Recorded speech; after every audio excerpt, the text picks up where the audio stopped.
Vaughn on Movies. Brought to you by WealthRevolutionNow.com and by TheTaxExperts.com. Was William Shakespeare a fraud? In the new film Anonymous from director Roland Emmerich, Rhys Ifans plays the Earl of Oxford, a talented playwright who wants to share his works with the world, but whose lot in life forces him to do so in secret. He calls upon Ben Jonson, Sebastian Armesto, for assistance, but not all goes as planned. Me like.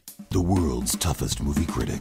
Anonymous comes out swinging, with epic costumes and set decoration down to fine details, such as planks in the streets of London. Strong performances across the board. I do hope Ifans gets some kind of recognition. I'm concerned about spoiling Much Ado About Anonymous, but the manner at which Shakespeare comes across recognition threw me for a loop. The movie honestly makes a Greek tragedy out of the events, and consequences are far-reaching. I, for one, certainly enjoyed seeing how the Globe Theatre ran, with such remarkable accuracy that one could honestly believe the story. So, it probably would help to have some theater background, but I wouldn't call that entirely necessary. I do protest that a deduction is deserved, as how unfair is it to have a movie filled with Shakespeare's some guy's outsourced verse. Come on, it's like having J.J. Abrams direct a movie filled with scenes from Steven Spielberg films.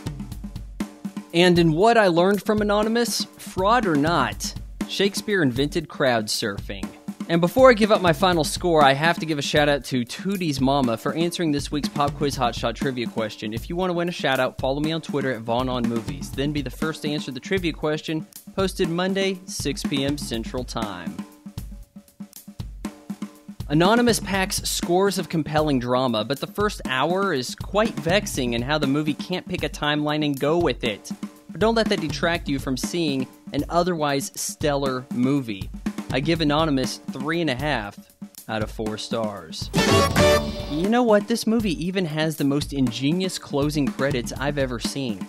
It makes you question whether or not this is the work of one Roland Emmerich, the genius behind 2012.